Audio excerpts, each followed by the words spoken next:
Imagina você ter 13, 14 anos e um grupo de homens bonitos chega na sua casa. Eles oferecem dinheiro, muito dinheiro, mais do que sua família ganha em um ano. Dizem que você vai até conhecer gente importante, talvez virar modelo, ter uma vida melhor. E sua família sendo pobre, passando fome e você querendo ajudar. Então você aceita, entra no carro e é levada para uma mansão. Lá tem festa, música, comida, bebida e gente rica. E você acha que vai ser só uma noite, que vai receber o dinheiro e voltar para sua casa. Mas 3 dias depois, 49 garotas são encontradas mortas e espalhadas pelas estradas.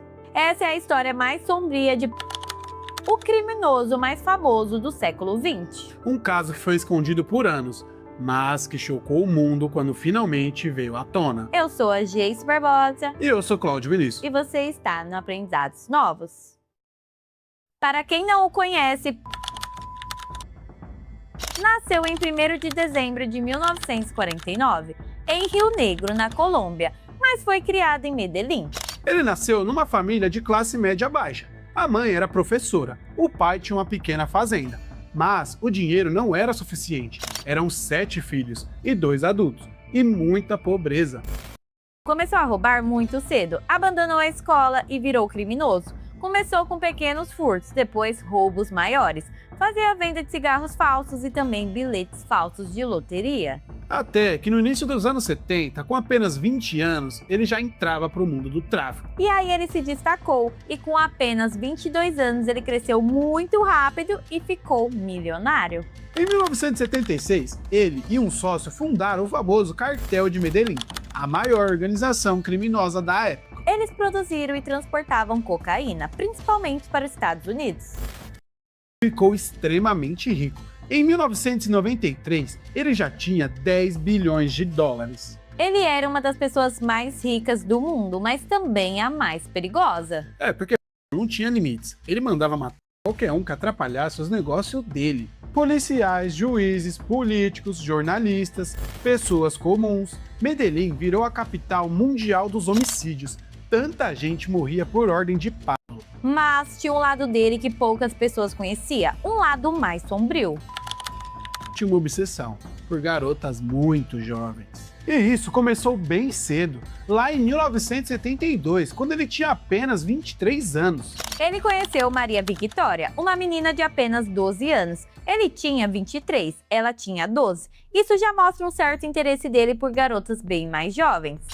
Encantou Maria com poemas, promessas, carinho, e ela, jovem e inocente, se apaixonou. Os pais dela foram totalmente contra, mas ela não desistiu. Quando Maria tinha 14 anos, ela engravidou, mas ela levou numa clínica e fez ela interromper a gravidez, sem que ela entendesse bem o que estava acontecendo. Um ano depois, quando Maria completou 15 anos, eles se casaram oficialmente.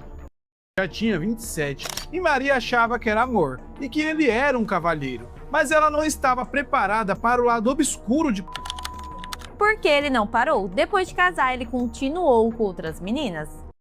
Tinha uma obsessão por garota de 12 a 17 anos e ele não escondia isso. E ele tinha poder, dinheiro, ninguém impedia ele. Nos anos 80, ele até teve uma amante mais velha, Wendy Chavarriaga, uma modelo. O relacionamento durou 2 anos, foi intenso.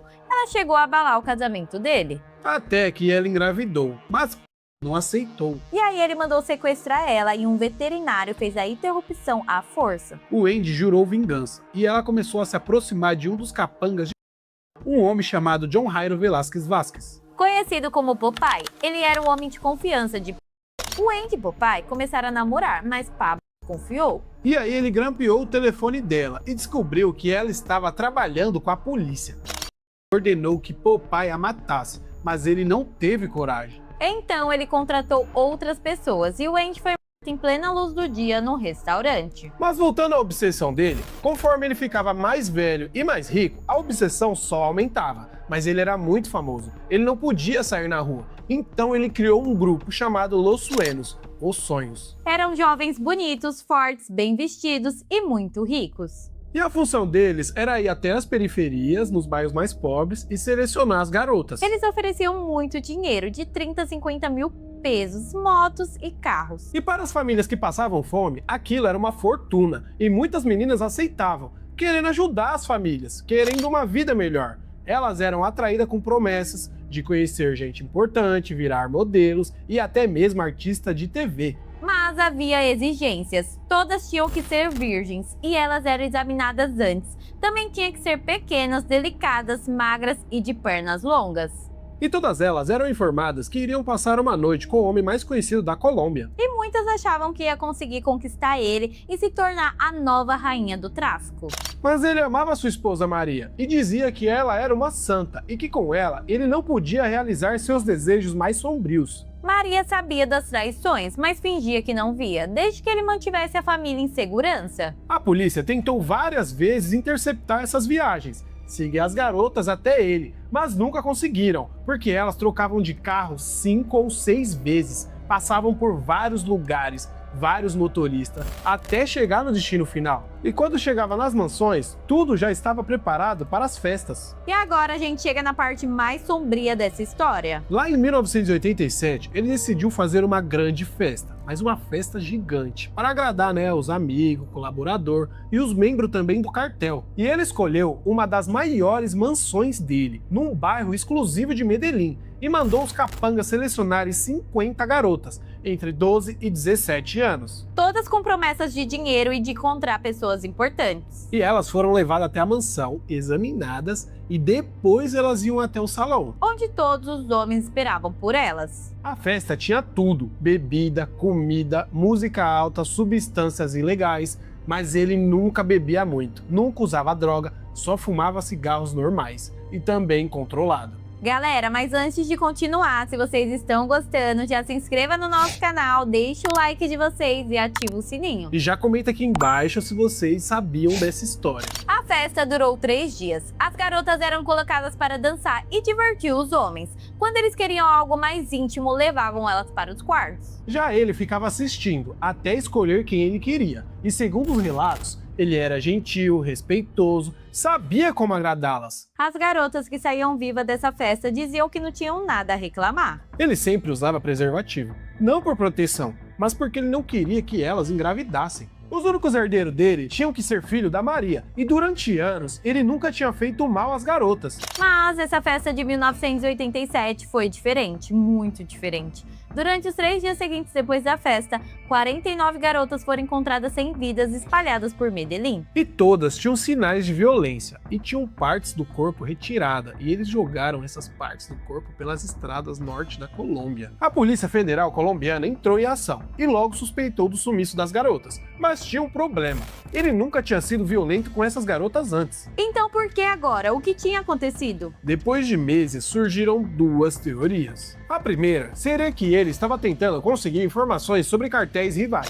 e usava as garotas para se infiltrar. E quando elas não conseguiam nada útil, eles a eliminavam. Mas a teoria acreditada é outra. Durante a festa, ele quase foi capturado. A polícia invadiu a mansão. Mas ele conseguiu escapar. Só que pela primeira vez, ele não tinha previsto a invasão. E ele era muito inteligente, sempre estava um passo à frente. Então, ele acreditou que uma das garotas era uma informante e que tinha dedurado ele. Só que eram muitas meninas, levariam muito tempo para identificar quem era. Então ele tomou uma decisão muito difícil, e fria: eliminar todas elas. Mas o caso só foi esclarecido anos depois, porque uma das garotas sobreviveu milagrosamente.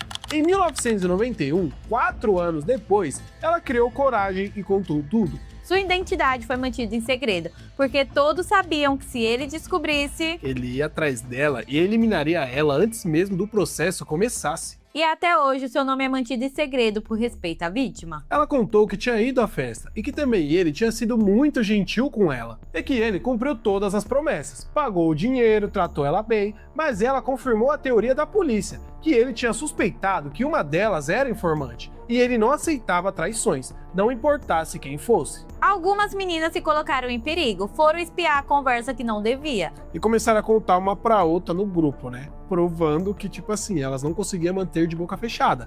E pra ele, isso é um grande problema. E quando a festa acabou, elas foram colocadas em uma van para serem levadas de volta para casa. Mas os capangas tinham ordens de sumir com elas. Elas foram levadas para outro lugar e sofreram violências por horas. E depois, todas perderam suas vidas e deixadas na estrada. A sobrevivente levou vários tiros, mas conseguiu acordar. Foi se arrastando até a estrada e, por sorte, um carro passou na hora e a encontrou, e ela foi socorrida. Milagrosamente, ela se recuperou, mas ficou traumatizada e ficou em silêncio por 4 anos. E lá em 1991, ele já estava perdendo suas forças, era o começo da queda dele. E quando a sobrevivente contou os detalhes, ajudou muito a fazer a prisão dele, E nessa época, os Estados Unidos pressionavam a Colômbia para extraditá-lo. para que ele respondesse pelos crimes cometidos lá.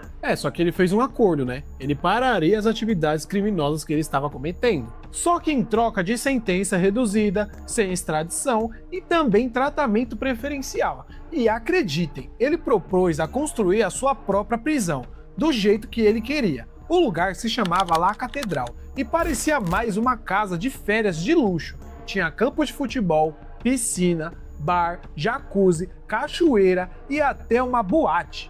E aí ele se entregou em 1992, mas ele continuou dando ordem no cartel dentro da prisão. Ele usava telefone, computadores e até fax para dar ordens. E todos os guardas eram amigos dele, escolhidos por ele mesmo. Mas o governo mudou de ideia, decidiu quebrar o acordo. Porque ele tinha tanta liberdade que ele cometeu crimes dentro da prisão. Ele tirou a vida dos membros do próprio cartel. E quando ele soube que ele seria transferido para uma prisão comum, ele imediatamente fugiu, em 22 de julho de 1992, por uma passagem secreta que ele mesmo tinha construído, e ficou foragido por 16 meses. Até que em 1º de dezembro de 1993, ele comemorou seu aniversário de 44 anos. Mas no dia seguinte, dia 2 de dezembro, a polícia interceptou uma ligação dele para o filho, rastrearam o endereço e encontraram o esconderijo em Los Olivos, em Medellín.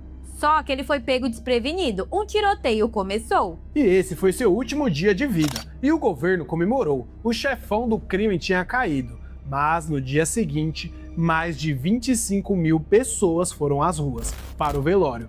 Elas estavam de luto porque acreditavam que ele era um herói, não um vilão. Embora tenha sido notório na época, o crime não ganhou muita atenção. Porque pra mídia eram só meninas de classe baixa que tinham se envolvido com pessoas erradas. O caso só chamou a atenção quando a sobrevivente contou os detalhes. E em 2014, John Jairo Velázquez, o Popeye, foi preso e contou mais detalhes que confirmaram o testemunho da sobrevivente. E infelizmente, essas 49 meninas tiveram sua vida perdida da pior forma possível. Por um homem que era conhecido como herói por milhares de pessoas, mas que não era tão herói assim, né? E esse foi o nosso vídeo. Já se inscreva no nosso canal, deixe o like de vocês e compartilha esse vídeo.